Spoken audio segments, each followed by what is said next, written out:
اللہ الرحمن الرحیم۔ السلام علیکم۔ اس آڈیو میں ہم مقاصد الاسلام کو آگے کنٹینیو کریں گے۔ اس سے پہلے اگر آپ نے سبسکرائب نہیں کیا تو سبسکرائب کر لیں اور بیل آئیکن پریس کر دیں۔ تو شروع کرتے ہیں۔ خدا اور رسول صلی اللہ علیہ وسلم کی محبت۔ اس حدیث شریف سے ظاہر ہے، جو بخاری شریف میں ہے، کہ ایک بار حضرت صلی اللہ علیہ وسلم عمر رضی اللہ عنہ کے ہاتھ میں ہاتھ ملائے ہوئے عمر رضی اللہ عنہ نے کمال جوش محبت میں عرض کی، یا رسول اللہ صلی اللہ علیہ وسلم،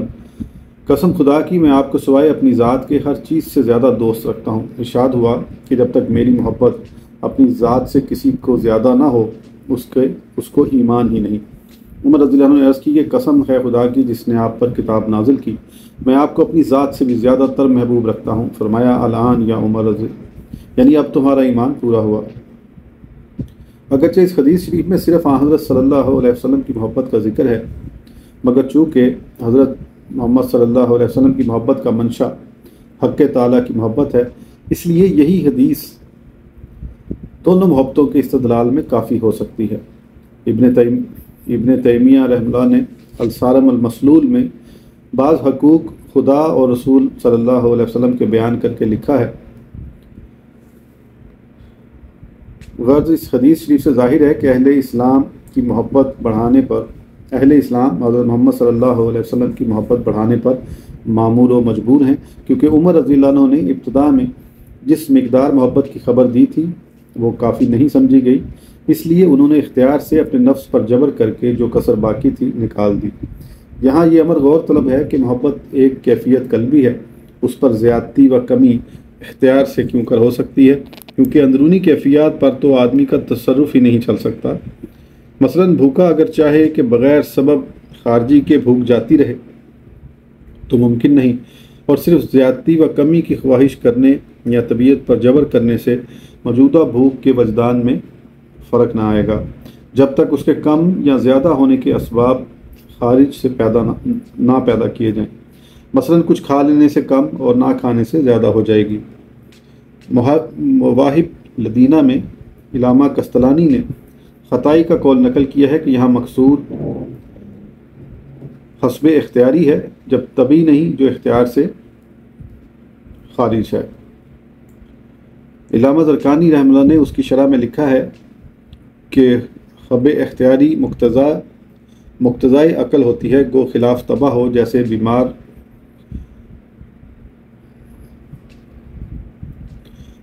بیمار دوا کو دوست رکھتا ہے اگرچہ کڑوی اور مخالف تباہ ہو۔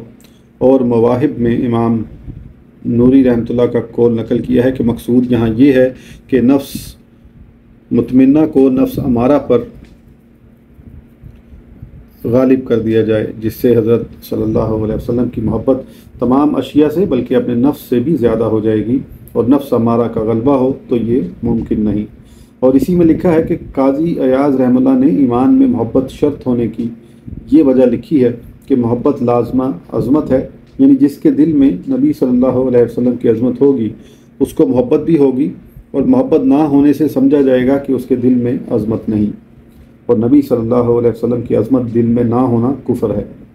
مگر اس پر یہ اعتراض کیا گیا ہے کہ اعتقاد عظمت کو محبت لازم نہیں۔ عمر رضی اللہ عنہ کے دل میں جس قدر حضرت صلی اللہ علیہ وسلم کی عظمت تھی ظاہر ہے، باوجود اس کے انہوں نے ابتدا میں اپنی ذات کی محبت پر حضرت صلی اللہ علیہ وسلم کی محبت کو فوقیت نہیں دی۔ اور لکھا ہے کہ عمر رضی اللہ عنہ نے پہلی بار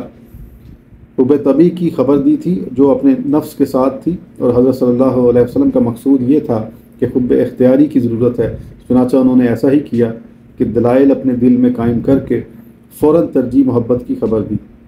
اس میں شک نہیں کہ حضرت صلی اللہ علیہ وسلم کی محبت کو ایمان سے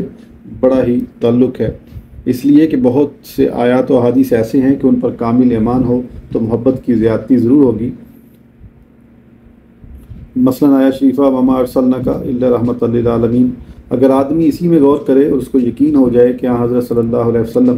ہماتن رحمت الہی ہیں، تو اس کو ضرور آپ سے دلی محبت ہوگی، کیونکہ یہ امر آدمی کی فطرت میں داخل ہے کہ جب کسی ذی رتبہ شخص کا حال سنتا ہے کہ وہ رحم دل ہے اور اس سے لوگوں کو فائدہ پہنچتا ہے تو اس سے دلی محبت پیدا ہوتی ہے، اور جو اس کے رحم اور فائدہ رسانی کے واقعات سنتا ہے محبت میں ترقی ہوتی ہے۔ اسی کو دیکھ لیجئے کہ حاتم طائی کے واقعات سننے سے وجدانی طور پر دل میں اس سے محبت محسوس ہوتی ہے، بخلاف اس کے حجاج اور چنگیز خان سے دشمنی کی کیفیت پائی جاتی ہے، حالانکہ اس وقت نہ حاتم سے نفع کی توقع ہے نہ اس سے ضرر کا اندیشہ۔ بخلاف اس کے حضرت صلی اللہ علیہ وسلم کے باوجود سے تو بے انتہا فوائد ہمیں حاصل ہوئے اور ہوتے جاتے ہیں، اور آئندہ کے لیے بے شمار منافع کی امیدیں ہیں۔ گویا حضرت صلی اللہ علیہ وسلم کا رحمت للعالمین ہونا اس وقت تک محدود نہ تھا کہ آپ اس عالم میں تشریف رکھتے تھے، بلکہ قیامت کے روز اس رحمت عامہ کا ایسے طور پر ظہور ہوگا کہ تمام عالم اس کو مشاہدہ کر لے گا۔ اگر عالمین میں کفار بھی داخل ہیں، مگر ہمیں اس جگہ جھگڑے سے کیا کام کہ ان کو اس رحمت عامہ سے حصہ ملے گا یا نہ ملے گا۔ دشمنان خدا اور رسول جہنم میں جائیں، ہمیں اپنے مستحقات بخشوانے کی پڑی ہے۔ اگر ہماری بخشش بطفیل محبت رحمت للعالمین ہو گئی تو ہم جیسا کوئی خوش نصیب نہیں۔ حق تعالیٰ نے آپ سے وعدہ فرمایا ہے وَلَسَوْفَ يَأْتِيكَ رَبُّكَ فَتَرْضَىٰ، اور فرماتے ہیں یعنی البتہ قریب میں تمہارا رب تمہیں اتنا کچھ دے گا کہ تم راضی ہو جاؤ گے۔ جس شخص کو قیامت کے روز اور اس میں جو وقائع پیش آنے والے ہیں ان پر پورا ایمان ہو تو صرف اسی ایک آیت اور حدیث پر ایمان لا کر دیکھ لے کہ حضرت صلی اللہ علیہ وسلم کی محبت اپنی جان سے زیادہ ہوتی ہے یا نہیں، مگر اس کا خیال رہے کہ ایمان وہ ہونا چاہیے جس کا خال اوپر معلوم ہوا۔ اگر ان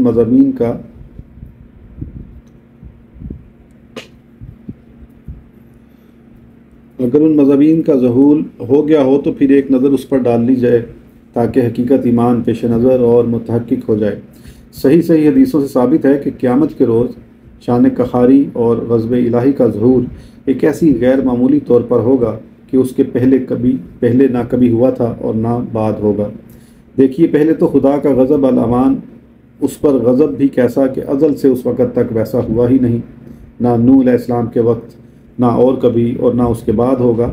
حالانکہ عبدالآباد غضب الہی میں رہیں گے، مگر اس غضب کے مقابلے میں جو اس روز ہوگا یہ غضب بھی کم ہوگا۔ اس غضب کا تھوڑا سا حال اس سے معلوم ہو سکتا ہے کہ انبیاء علیہ السلام جن کے مقربین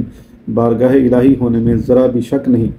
اس روز نفسی نفسی کہیں گے، اور طرفہ یہ ہے کہ خلیل علیہ السلام بھی باوجود خلت کے نفسی نفسی فرما دیں گے۔ اب نفسی نفسی کا مطلب کھلے لفظوں میں سن لیجئے کہ جب جن و انس انبیاء علیہ السلام سے طالب شفاعت ہوں گے تو وہ سب بالاتفاق یہ کہیں گے کہ اس وقت غضب الہی کو وہ جوش ہے کہ شفاعت تو بڑی چیز ہے، ہمیں اس وقت اپنی پڑی ہے کہ نہیں معلوم کہ جو لغزشیں بمتقاض بشریت ہم سے سرزد ہوئی تھی ان کا آج کیا حشر ہوگا۔ اس وقت تمام عالم میں ایک سناٹا ہوگا، نہ فرشتوں کی مجال کے کچھ عرض و معروض کر سکیں، نہ انبیاء میں جرت کے دم مار سکیں۔ پھر وہ دن بھی کتنا بڑا، 50,000 سال کا، جس کی خبر خدا تعالیٰ دیتا ہے۔ اس روز عرض اعمال اور فیصلہ حقوق و محاسبہ وغیرہ 50 کام ہوں گے، اور ہر کام خوش ربا اور جاں گداز ہوگا۔ حقوق اللہ کی باز پرس اس طرح کہ عمر بھر کے کل حرکات و سکنات کا دفتر پیش ہے، اور بات بات کی پرسش ہو رہی ہے کہ خلاف خدا اور رسول فلاں کام کیوں کیا اور فلاں کام کیوں نہ کیا، اور فلاں جگہ کیوں بیٹھا اور فلاں شخص سے بات کیوں کی، وغیرہ وغیرہ۔ اگر بچاؤ کی غرض سے کسی بات کا انکار کیا تو ہاتھ پاؤں وغیرہ اعضاء گواہی دے رہے ہیں کہ یہ شخص جھوٹا ہے، خود ہم سے اس نے یہ کام لیا تھا، یعنی گواہی دیں گے ان پر ان کی زبانیں، ہاتھ، پاؤں، کان، آنکھیں اور ان کے چمڑے جو کچھ وہ کرتے تھے۔ اور حقوق الناس کی یہ کیفیت کہ ہر شخص اپنی نجات کی فکر میں لگا ہو، اس دن میں ہے کہ کسی طرح گناہوں کا بار سر سے ٹل کے اعمال حسنہ کا نصاب پورا ہو جائے۔ اس غرض سے ادنا حقوق کے مطالبے کے لیے دوست، قرابت دار، ماں باپ، جورو، بچے دوڑے چلے آ رہے ہیں کہ ہمارے یہ حقوق اس کے ذمے ہیں، دلائے جائیں۔ اگر اس کے پاس حسنات کا اس قدر سرمایہ نہیں تو ہمارے گناہ ہی اس کے سر لگا دیے جائیں، اور وہ بیچارہ ان سے بھاگ رہا ہے، جیسا کہ اللہ تعالیٰ فرماتا ہے یہ لوگ وہ ہیں کہ عمر بھر ان کے ساتھ احسان کرتے رہے اور ان کے رنج و راحت میں شریک رہے، اب یہی لوگ دوزخ میں پہنچانے کی فکر میں لگے ہیں۔ اسی پر ان 50 واقعوں کا قیاس کیجئے جو اس روز وقوع میں آنے والے ہیں۔ خلاصہ یہ کہ ہر ایک واقعہ جان کا و جان گداز ہوگا، ادھر یہ پریشانی، ادھر جہنم پیش نظر ہے، اور حل من مزید کے نعرے پر نعرہ لگا رہا ہے۔ اب غور کیجئے کہ ایسی حالت میں کیا جان کوئی عزیز چیز سمجھی جا سکتی ہے؟ ہرگز نہیں۔ ایسی زندگی سے تو مر جانا 1000 درجے راحت ہی ہوگا۔ اسی وجہ سے کفار آرزو کریں گے کہ کاش ہم مٹی ہوئے ہوتے۔ اب تمام واقعوں کو پیش نظر رکھ کر غور کیجئے کہ ایسی حالت میں جب رحمت للعالمین صلی اللہ علیہ وسلم بارگاہ الہی میں پیش ہو کر اپنی امت میں سے خصوصاً ان لوگوں کی شفاعت فرما دیں گے جن کو آپ کے ساتھ محبت ہے، اور بااجازت کبریائی ان تمام آفتوں سے نجات دلا کے جنت میں داخل فرما دیں گے، تو اب بتائیے کہ وہ جان جو مارس تلف میں ہے، جس کا نکل جانا بہتر سمجھا جائے گا، وہ زیادہ تر محبوب ہونی چاہیے، یا وہ حضرت صلی اللہ علیہ وسلم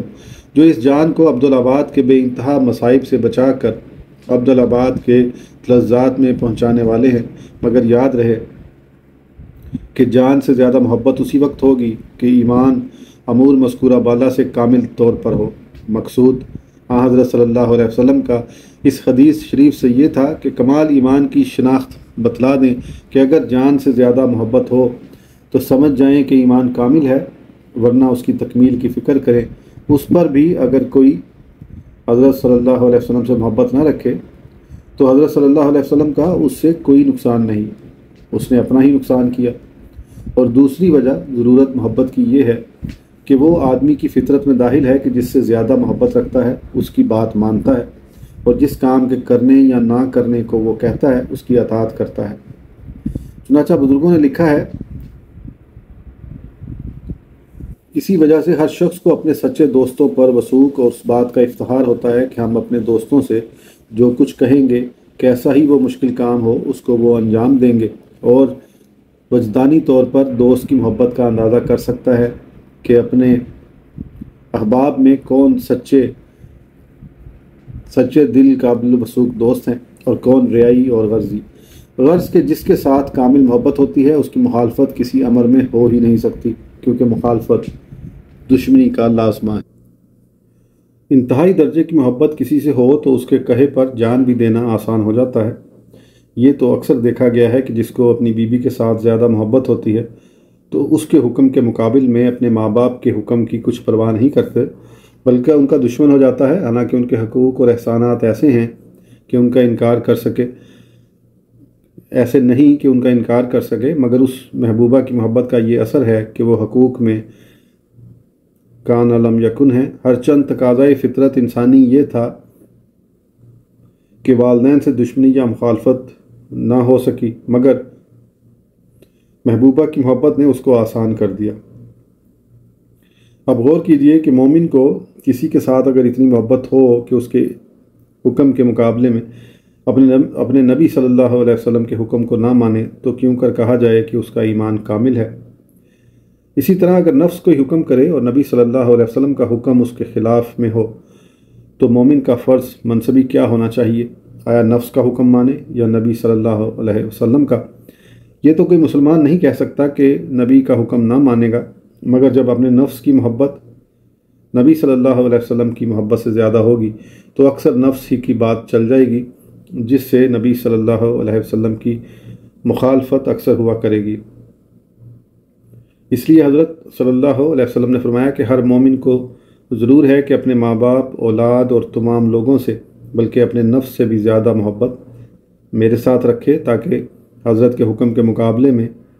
کسی کا حکم نہ چلے، کیونکہ یہ لوگ جس کام کا حکم کریں گے اس میں ان کو اپنا نفع ذاتی پیش نظر ہوگا۔ اسی طرح نفس بھی انہی کاموں کی خواہش کرے گا جن میں صرف دنیاوی تلذات ہوں، بخلاف حضرت صلی اللہ علیہ وسلم کے کہ آپ کو امر و نہی سے کوئی اپنا ذاتی نفع مقصود نہیں، بلکہ جن کاموں کے کرنے کا آپ صلی اللہ علیہ وسلم نے حکم فرمایا ہے ان سے صرف ہماری بڑی بڑی منفعتیں دونوں جہاں کے متعلق اور وابستہ ہیں، اور جن کاموں سے منع فرمایا دونوں جہان میں وہ ہمارے مضر اور مخلق ہیں۔ اس امر و نہی سے حضرت صلی اللہ علیہ وسلم کی غرض یہی ہے کہ ہمیں ان کے بجا لانے سے عبدالآباد کی سعادت اور راحت نصیب ہو اور دارین میں کامیاب رہیں۔ حق تعالیٰ فرماتا ہے، یعنی آئے ہیں تم میں رسول، تم میں کہ شاک اور بھاری ہے، ان پر کہ تم ایذا میں پڑھو، تمہاری بھلائی پر وہ حریص ہیں، ایمان والوں پر شفقت اور مہربانی رکھتے ہیں۔ حاصل یہ کہ جب کوئی ایسا کام پیش ہو کہ اس میں اپنے نفس یا اور کسی محبوب کی خواہش ہو اور اس کام میں نبی صلی اللہ علیہ وسلم کی خواہش اس کے خلاف میں ہو، تو مومن کو چاہیے کہ نبی صلی اللہ علیہ وسلم کی خواہش کو پورا کرے اور ان کی خواہش پر ہاک ڈالے جو خود غرضی سے اپنے دوست کو تباہ کرنا چاہتے ہیں۔ اور یہ نبی صلی اللہ علیہ وسلم کی پوری اطاعت اس وقت تک ممکن نہیں کہ ان سب سے زیادہ محبت آپ کے ساتھ ہو، اور جب تک امور مذکورہ پر کامل ایمان نہ ہوگا اس قسم کی محبت حضرت صلی اللہ علیہ وسلم سے ہو نہیں سکتی۔ اس سے ظاہر ہے کہ حضرت صلی اللہ علیہ وسلم کی محبت کے ساتھ ایمان کو ایک تعلق خاص ہے۔ غرض حضرت صلی اللہ علیہ وسلم نے جو خواہش فرمائی کہ تمام عالم سے زیادہ محبت آپ کے ساتھ ہو، اس میں بھی صرف ہماری بھلائی پیش نظر ہے۔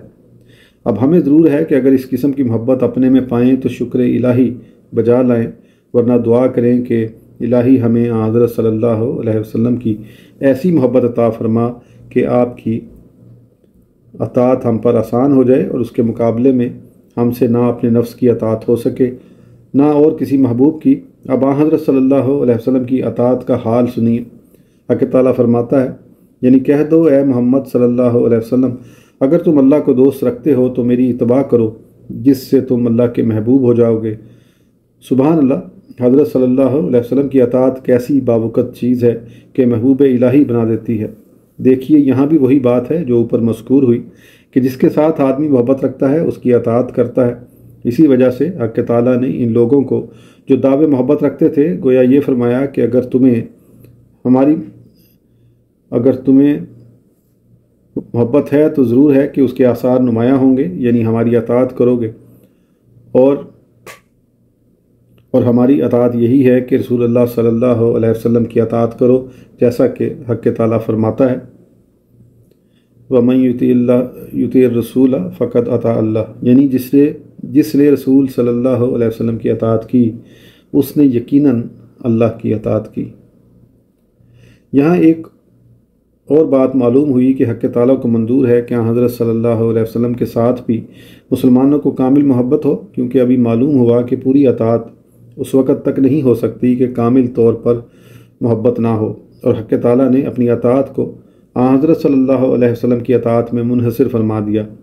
اس سے ظاہر ہے کہ حق تعالیٰ نے ان آیات میں ان لوگوں کو جو محبت الہی کا دعویٰ کرتے ہیں اشارتاً یہ حکم فرمایا کہ جس طرح ہمارے ساتھ محبت رکھتے ہو ہمارے نبی صلی اللہ علیہ وسلم کے ساتھ بھی پوری محبت رکھو جس کے آثار نمایاں ہوں، یعنی ان کی پوری اطاعت کرو، اور اگر اطاعت نہ کی تو ہماری محبت کے دعوے میں جھوٹے سمجھے جائیں گے۔ آج کی آڈیو کے لیے اتنا ہی، پھر انشاءاللہ اگلی آڈیو میں آگے کنٹینیو کریں گے۔ اس وقت تک کے لیے اجازت دیجیے، سبسکرائب کرنا نہ بھولیں۔ اللہ حافظ۔